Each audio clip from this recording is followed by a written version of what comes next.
Welcome back to the leading edge of integrative mental health. I'm your host, Lisa Dale Miller. Please review and subscribe to the Groundless Ground podcast on Apple Podcasts, Spotify, Stitcher, Google Podcasts, YouTube, radio.com, TuneIn, iHeartRadio, and of course find out more at groundlessground.com. I'm ready to go. How about you? Welcome to the end of the year, the end of the decade, and the last episode in GG Season 2. From the creator's side, Season 3 looks like the best is yet to come. And all that is due in large measure to every loyal listener around the world. A big shout out and deep bow to you all. Your interest and support keeps this podcast going strong. I feel your love and return that love to each of you in unbounded waves of bliss, clarity, and connectedness.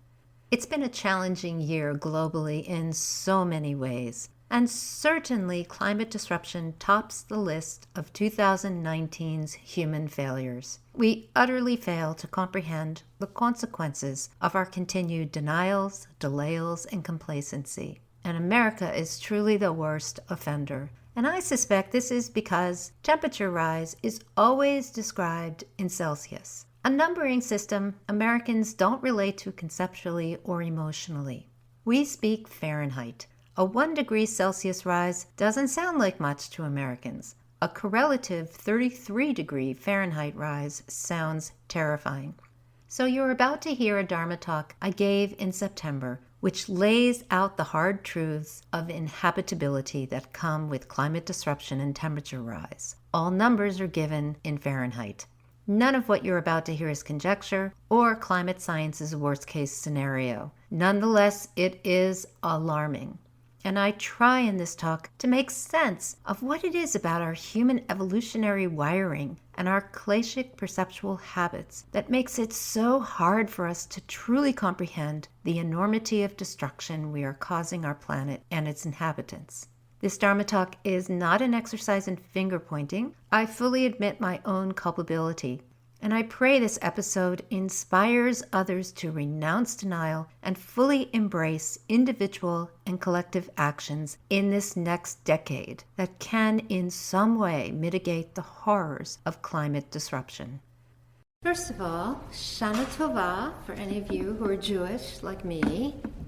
Tonight is the Jewish New Year, which always falls on the new moon. Usually, so I get texts from family members and friends, all these Rosh Hashanah texts. The message is usually the same. I wish you a sweet new year. People wish you health, happiness, the usual things people wish. Okay, so this year I just wanted to say I had half of the texts that included in the wishes sanity. Yeah, this is the first year anybody I know has ever wished sanity to everyone they loved and to the world, which only goes to show you how insane everything is that Jews are running around this year wishing their loved ones sanity, which is sort of a nice segue from last week to this week. Some of you may have been here last week, some of you may not have been here. But we talked a lot about the relationship of mindfulness and equanimity in order to bring about ability to know things as they actually are.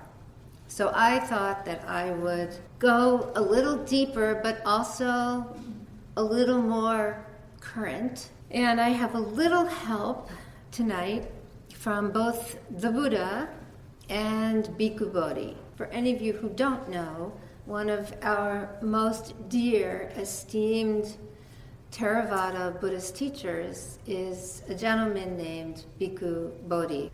Many, many, many years ago became a monk and a translator, and much of the Pali Sutta translations have actually been written by him. And Bhikkhu Bodhi is not only an amazing scholar, but he is one of the few Buddhist teachers who is really, really clear about our responsibility to others in terms of hunger, He is the head of the Buddhist Global Relief, and he also is a big, outspoken person about climate change. And he's very erudite, so when he does these things, he does them with great skill. I was looking for something else, actually, and I happened upon an article that he wrote 21 years ago in 1998. And I started to read the article, and I was dumbfounded by how relevant it actually is for right now and everything we're experiencing right now. So I pulled out just 3 paragraphs from this article, and I thought I would begin by reading them to you because they really set the tone and the stage for what I want to share tonight. Bhikkhu Bodhi says, "When we approach the Buddha's teachings, we should bear in mind that its vast array of doctrines have not been devised as elaborate exercises in philosophical sleight of hand. They constitute right view, and right view stands at the head of the Eightfold Path, the chisel which cuts away the dross of wrong views and confused thoughts that impede the light of wisdom from illumining our minds. In the present-day world," this is 21 years ago, his present-day world, "wrong views have gained widespread currency and assumed more baneful forms than earlier epochs ever could have imagined. Today, they are no longer the province of a few eccentric philosophers and their cliques. They have become rather a major determinant of cultural and social attitudes, a molder of the moral spirit of the age, a driving force behind economic empires and international relations. Under such circumstances, right view is our candle in the dark. Without a clear understanding of the truths enunciated by right view, and without a keen awareness of the areas where these truths collide with popular opinion, it is easy to stumble in the dark or be swept away from one's own position." So, for those of you who may not be familiar with the Eightfold Noble Path or what right view is, in a nutshell, after the Buddha's awakening under the Bodhi tree, he took about 3 weeks to figure out how the hell he was going to tell anybody about what happened to him, because he knew what he had realized really didn't have any frame at all back then about the nature of mind, the nature of suffering in the mind, and how to alleviate suffering in the human mind. So he sat there for 3 weeks and thought about it. And then he finally got up, and when he got up, then he went and he found his 5 friends who 6 years prior to his sitting under the Bodhi tree, he had been engaged in Upanishadic yogic practices for 6 years. So he went and found them, and as soon as he found them, they all sat down together and he gave the first Dharma talk, which is called the Four Noble Truths, which many of you probably know. So the first noble truth is there is an inherent unsatisfactoriness to all human experience. The second noble truth is the inherent unsatisfactory arises from 2 mental habits that we have that also are embodied in our DNA through evolution. We go toward pleasurable experience and we want it to continue because we think we need to have pleasurable experience in order to be happy and content. Or we run away from and avoid displeasurable experience because we think it will never end. Oh, we can't handle it. And we're always running back and forth between craving and aversion. These are the words the Buddha used. In later schools of Buddhism, hope and fear were also used to characterize these 2 inborn impulses we just appear to be driven by that cause us so much suffering. The third noble truth is there is a path.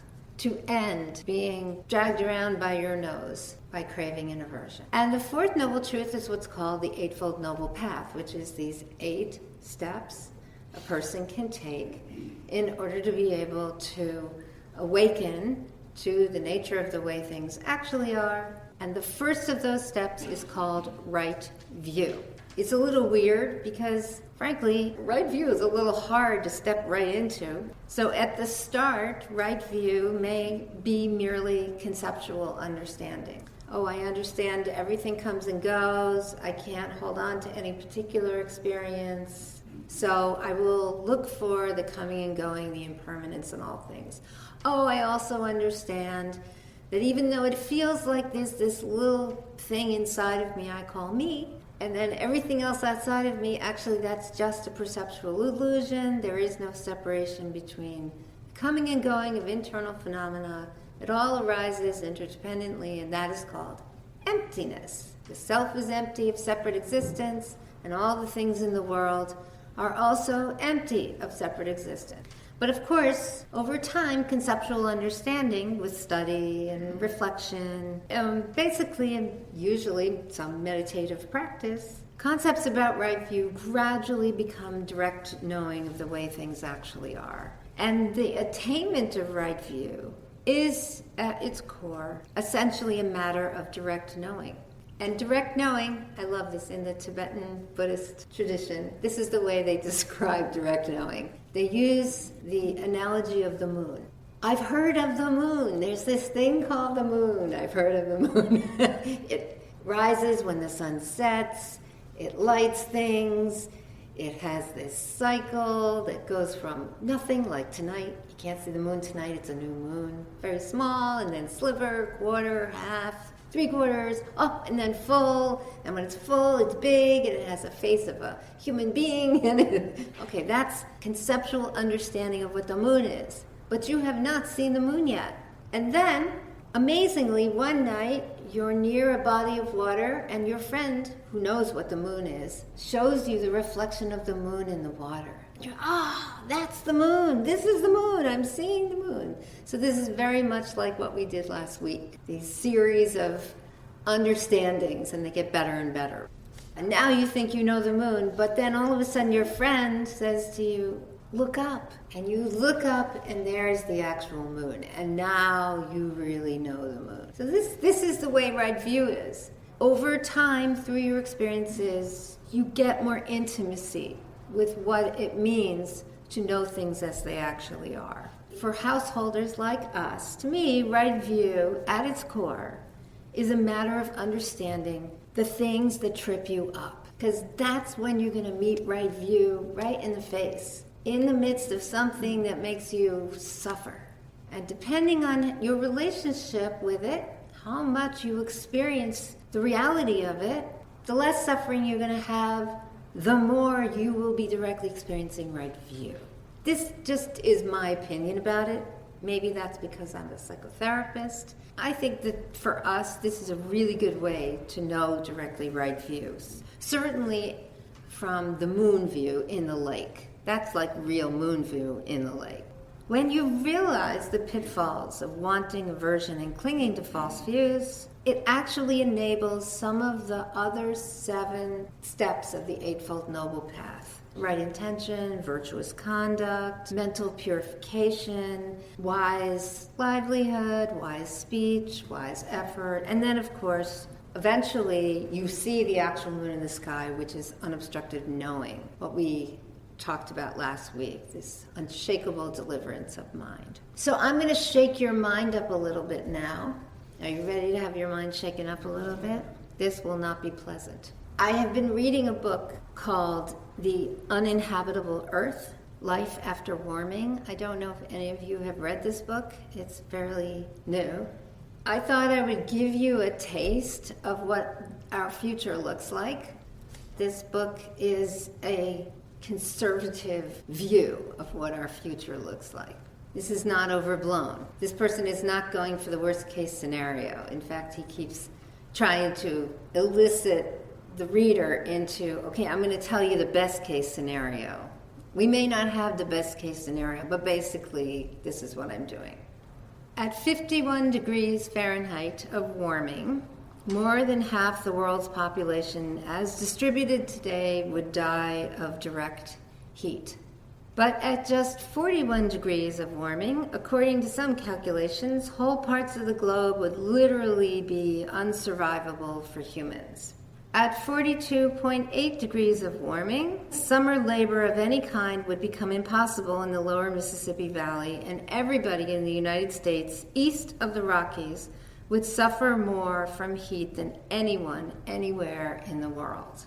New York City would be hotter than present-day Bahrain, one of the planet's currently hottest spots, and the temperature in Bahrain would, quote, induce hyperthermia in even sleeping humans, unquote.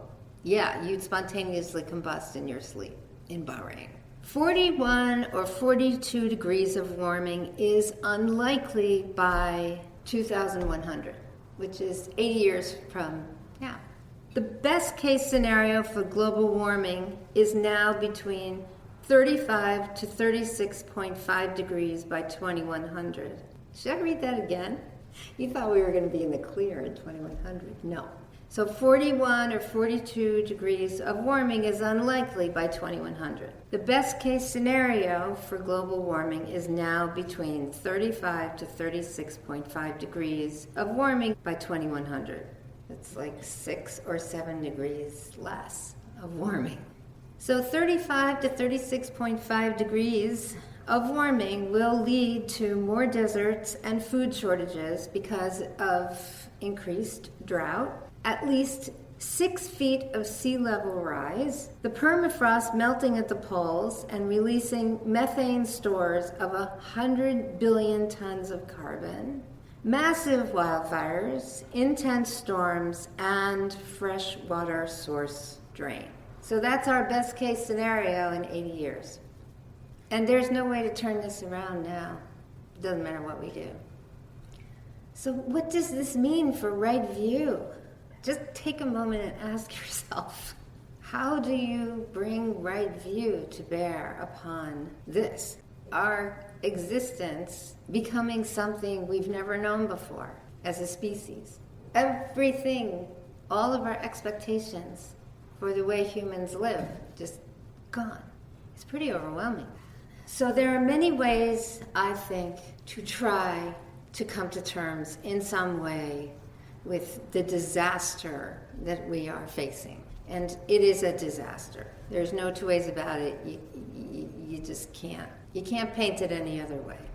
So one of the ways I do this is I like to hear from people who have a view about existence that is different than mine. And many times those people are people who are in the sciences, particularly the sciences that deal with either the huge macro level of the cosmos, like cosmologists, or the infinitesimal, teeny tiny level, like the quantum physicists. Because at the big macro scale, the vastness, they know vastness. Somehow they do comprehend vastness that, frankly, I have trouble comprehending. So I like to listen to them talk about the vastness of the cosmos, the infinity of the cosmos, so I can try to see what is occurring right here, right now, with some other sort of view.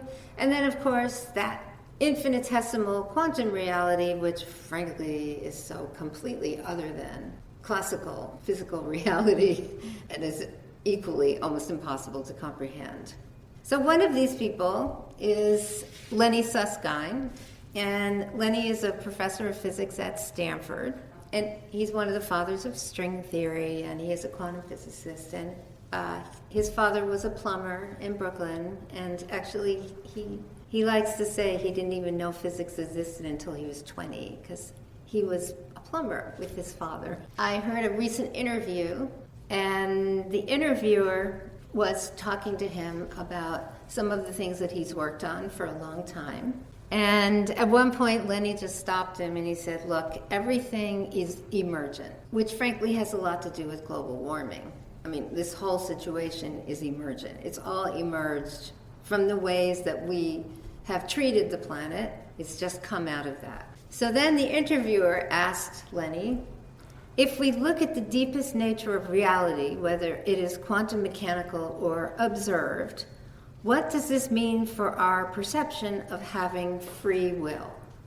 And free will is very important when it comes to global warming, right? It appears as though there's nothing we can do to stop the scenario I told you because it's gone too far. How does human free will figure into this? So this is Lenny's answer. The illusion of consciousness, self, and free will, frankly, I'm puzzled by it. How can a physical system do this? An observer is a system with enough degrees of freedom that it can record information which can become entangled with the thing it's measuring. In quantum physics, measuring is knowing, so you can use knowing instead of measuring. Entanglement is the key. An observer system doesn't just look at phenomena, it becomes entangled with it. Now, does that satisfy me personally as an observer? He says. And then he says, yes and no. I like the mathematical representation of observing. We are quantum mechanically entangled with everything around us in this room right now. If we were not, then we would not be knowing it. However, I am uncomfortable in that my brain is not wired to directly experience that view of reality.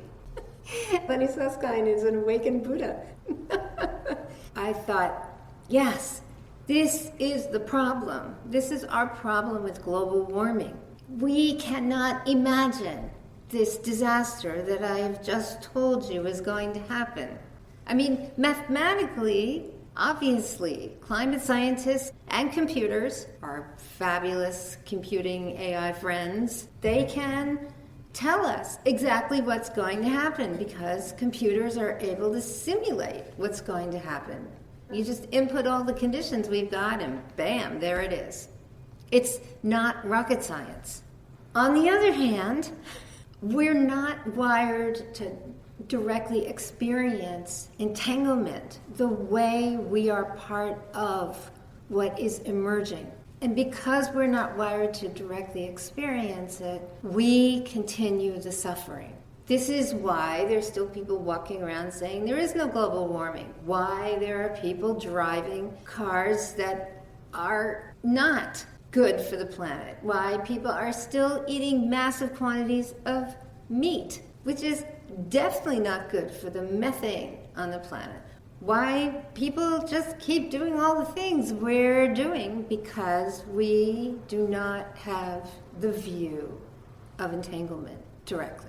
So as I was looking around for things the Buddha might have said in order to help us understand why global warming is so hard to understand for us, the first thing I thought was, well, the truth is, the Buddha, at that time, they never really experienced anything like this. I mean, really, just sit back and think about it. We ourselves are causing the destruction of our world. 2,600 years ago, honestly, nobody had that power. Nobody even imagined they could destroy the entire planet. Like I said, they could go and wage war next door and destroy the culture. The entire world, the whole ecosystem, the thing human beings depend on, there's no frame for this in the suttas because those people didn't have it. Just like we cannot grok it. We cannot grok this.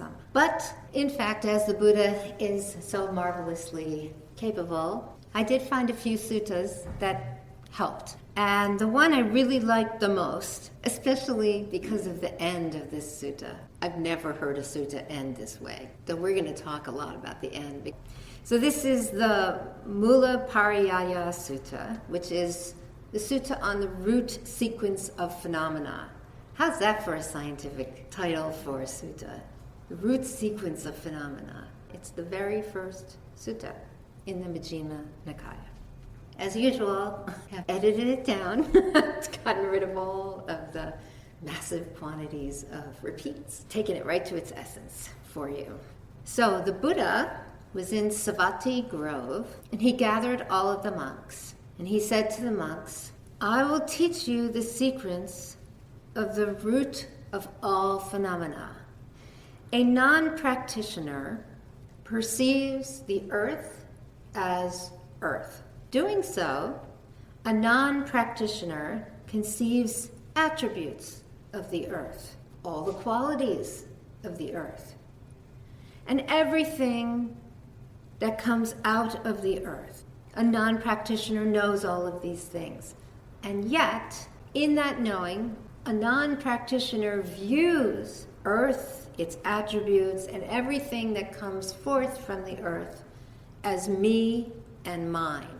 And this self-possessing view of earth creates clinging to and delighting in an experience of earth that impedes a non-practitioner's true understanding and direct knowing of the earth as it is.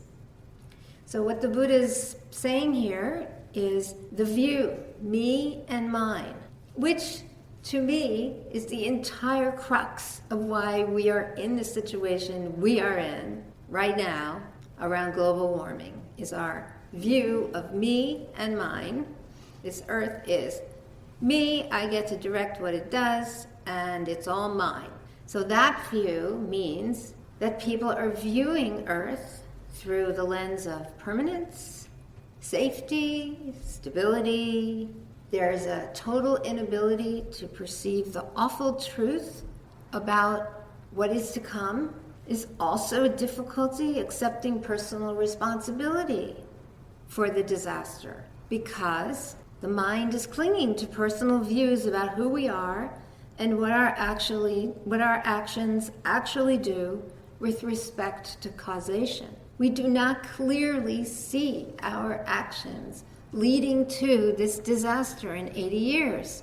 It's impossible for us in some way because our species has existed on a planet that's been a certain way for most of our evolutionary existence. Our DNA tells us to expect water we can drink. It tells us to expect a climate we can live in. Our DNA tells us we can plant and there will be good soil.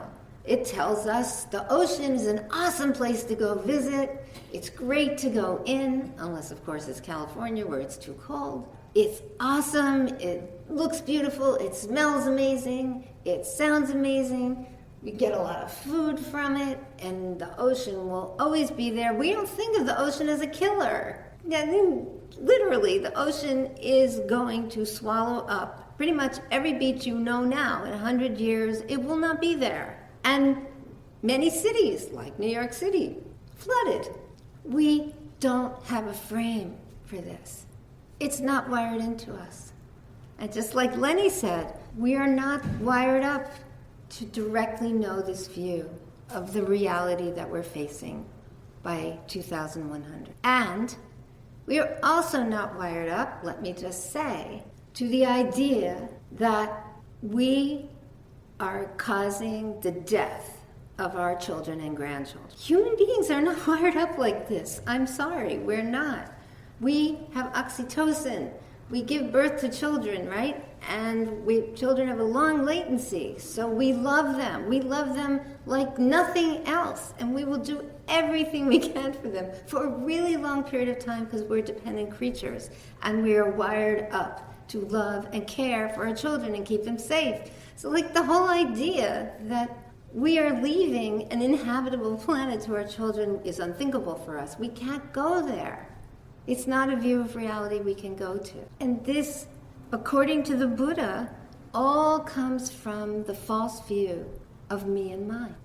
So the Buddha continues, not only earth, but all other phenomenal experiences, all beings, everything that's seen, everything that's heard, everything that's sensed, everything that's cognized, all singleness, all multiplicity, the all itself, are also perceived by a non-practitioner as me and mine, leading to a view of self-clinging and forms of delight that impede true understanding and direct knowing of phenomena as they actually are. Now, a wise practitioner directly knows earth as earth. And doing so, the wise practitioner conceives attributes of the earth, qualities of the earth, and everything that comes out of the earth without a view of me and mine. Why is that? The wise practitioner has gone beyond a self-possessing view of all phenomena, and therefore understands them directly. However, a wise practitioner who also knows awakening. Now, this wise practitioner, just so you know, may know awakening either conceptually, or they may know awakening or enlightenment, like seeing it reflected, the moon in the lake. But because that's the level of direct knowing they have of awakening, the wise practitioner still regards awakening as me and mine. And this self-possessing view of awakening creates clinging to and delighting in the experience of awakening, and that impedes direct knowing of awakening in its actuality. Take heart. Even a wise practitioner may have difficulty really grokking, really getting the enormity of an uninhabitable earth, because the idea of that kind of enormity is still tinged with me and mine. So the Buddha continues. Now, a realized practitioner, or the word back then was an arahant, knows all phenomenal experience, including awakening, as devoid of me and mine. And because a realized practitioner has gone beyond clinging to greed, hatred, and delusion, and directly knows the true nature of self and world in its actuality, the realized practitioner, the practitioner who has gone beyond the view of me and mine with awakening, has done so because that practitioner has recognized that suffering of me and mine will always come out of greed, hatred, and ignorance. So now think about global warming. The roots of global warming are greed, hatred, and ignorance. The greediness of thinking the earth will always provide. Definite hatred and aversion toward having to be careful and share, go without, to view the earth as our partner, our mother, our sustainer, and not to kill her. That's the ignorance. That's the delusion we've been living under, is that we do not see our planet this way. Even now that we are killing it, we still don't see it. But a realized practitioner knows the roots of suffering. And then the Buddha continues. Now, a Tathagata, this is the word that was used for a fully realized being, such as the Buddha. A fully awakened one directly knows all of that we've just said, and in addition knows that clinging and delighting in false views is ultimately the root of every form of human suffering that leads to continued birth, old age, and death. And therefore, with the total fading away of craving, the Tathagata awakens to supreme, full enlightenment. So the difference between a realized practitioner and a Tathagata, and remember, all the monks are like going for the realized thing, you know? They want to be an arahant. So like that's what they're going for. The difference between these two things is that the arahant has gone beyond greed, hatred, and delusion. The Tathagata has a complete fading away of the entire need structure of greed, hatred, and delusion. These are two very different things, I think. When there is no need for greed or aversion, and there's no need to delude oneself into any view that is other than the utter, complete, and total way things are, that is full enlightenment. And this is the last line of the sutta. Displeased, the monks did not delight in the Buddha's words. Just think for a moment, what did the Buddha say that caused so much upset in the monks? I would love to hear from anybody who would like to proffer a theory about the displeasure and why the monks did not delight in the Buddha's words. Anyone want to take a stab at it? I would guess that they're not ready to let go of me and mine yet. I would guess that too. Anybody else? They lost that hope. They could get there. Yes. They lost hope that they would ever get there. Such is the rub. Remember, on one level, losing hope you're ever going to get there is actually enlightenment, right? It's going beyond craving for enlightenment. If you lose hope, right, you go beyond. On the other hand, it does really seem unattainable. So I could see how the monks would definitely be displeased. Not gone beyond me and mine and hopeless. I also think they don't want to lose hope. And if they take this seriously, they have to lose hope because they think they know and they don't know. Thank you. So they have to lose hope because on the one hand, they've been told, go beyond hope and fear. On the other hand, they have lost hope because it seems impossible to go there. It just seems so unattainable. The problem here is delighting in. So why would the monks delight, right? It says the monks did not delight in the Buddha's words. So to delight in the Buddha's words, it would be a cause for suffering. I don't know about you guys, but to me, this is the way global warming feels. It feels like a lose-lose. It doesn't feel like a win-win or even a lose-win. It just feels like lose-lose. No matter what I do, my small little person can't possibly have much impact on this calamity that we are facing, which is the hopelessness, I think. Would you say so? Yeah. But also you said no matter what we as the human race do, we can't affect it because it's gone too far. One of the things in computer simulations that is not, there's no parameter, I think, yet for the ingenuity of human beings. That's not in the program yet, because we can't know what we don't know.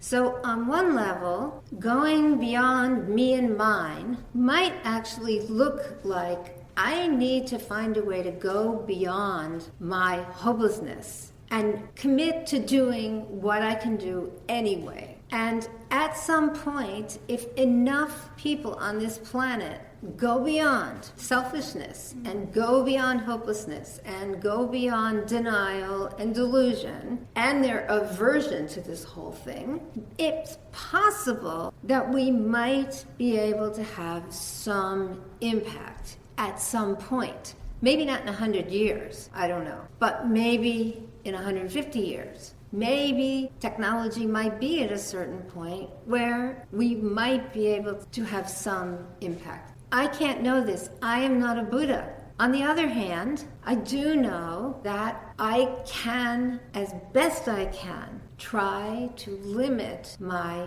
lens of me and mine, which might look like sacrifices. It might look like different choices. And I would do that because beyond right view is what connects and sets the stage for everything that comes after it in the Eightfold Noble Path. Right effort, right livelihood, right intention, right speech, right meditation, right concentration, all these things. Right view is the foundation, it's the core.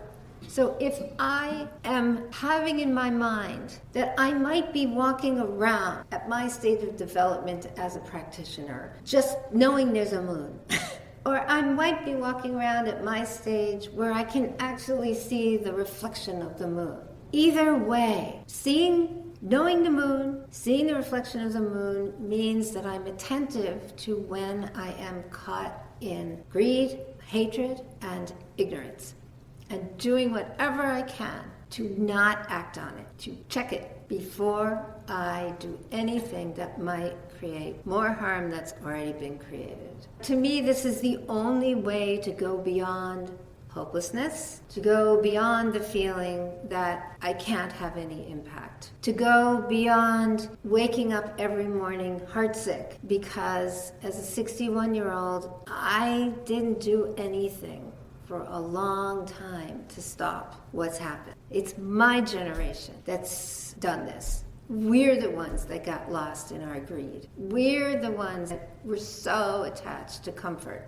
We're the ones that were so self-absorbed. And I have to find a way to live what moments I have left of my life not lost in all of that anymore. So you too might be displeased and not delight in the talk I gave. And I would be very empathetic to that point of view.